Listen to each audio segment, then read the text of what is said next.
Why does search engine optimization cost so much and take so much time, talent, and effort? In this video, it's a 5-minute video. I'm going to go over all of our secrets to search engine optimization and why it takes so much work, but it's so worth it. We all know that online marketing is the way to go right now. And this is exactly how we do it. There's 5 steps, and we go back into the production phase twice in there, so don't be thrown off by that. So let's get started right now with search engine optimization.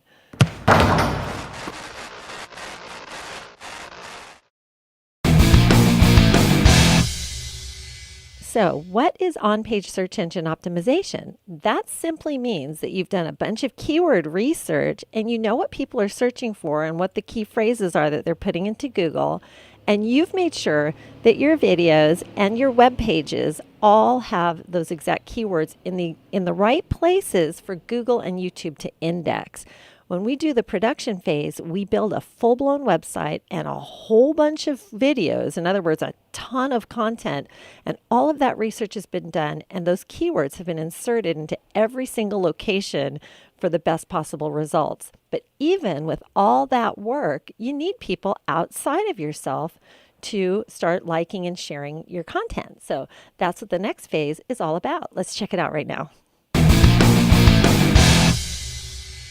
You might have a blogger that can write, or a kid that can do social media, or even an attorney that can write, but you probably don't have someone that knows how to do the research that it takes to get the keywords that you need and then know how to put them all in the correct places where Google's going to index them. This is pretty scientific. I'm going to show you what we look for right now, whether we're in the production phase or we're all the way down the line and we know what your Google Analytics are and what your data is.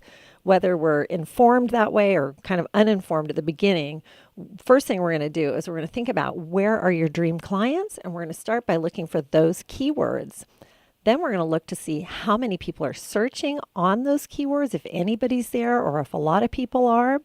Then we're going to see if the competition on the home page is something that we can actually bump off or get close to bumping them off. And we can see exactly what they're doing in order to get to that home page position.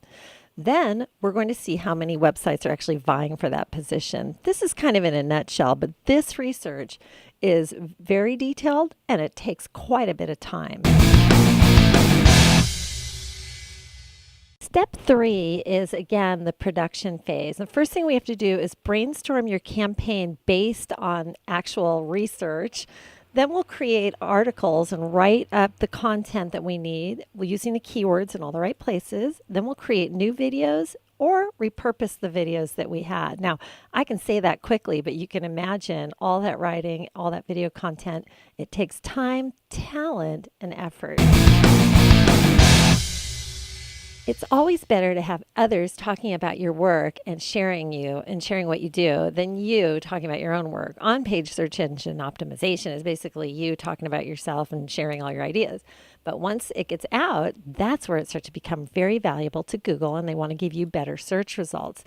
What we mean by this is in social media, when they share a link to your blog article or to your video, that means more viewer engagement, and it actually gives your website better search results. So the same thing happens with YouTube videos. The more YouTube views and viewer engagement you have on your videos, the higher search rankings you get, not only in YouTube, but also on Google. And your YouTube videos should be driving traffic to your website or just to get them to phone you directly. Also, you want to do press releases for the same reason. If the press picks up an article about you and links to your website, it again gives you more credibility out there on Google. We can get 1,000 plus shares, likes, and comments in social media, and we can get your YouTube videos viewed by thousands of people. And we can do that very quickly. Or you can have your office and everybody you know start sharing, liking, and commenting on your videos and on your blogging articles. Very important to have viewer engagement. Last but not least, you need proof or tracking somehow to know if you're getting clients from all of this work. So at the end of this whole entire process, we go into the Google Analytics tool and see who's engaged. What are they coming from, a cell phone, an iPad? Is your website looking good on those devices? Are they men, women? Are they turning into clients? What are your YouTube analytics? How many people are coming in from there, and your phone number tracking. And then we send all of those reports to you so that we all know exactly what's going on. And then when we start the process over again, we can actually do it with real stats, knowing exactly who we want to target and what's really popping. So that was 5 steps to natural or organic search, which is what a lot of us want. Of course, there are other ways to market your stuff with pre-roll ads, television advertising, all kinds of ways to drive traffic. But it seems to me that the best is natural search if you can do that much work to get it there. If you have any questions, please contact us. The reason we do these kind of videos is because we don't like to hide the ball. And if you have any questions, we're happy to answer them. Thanks for watching.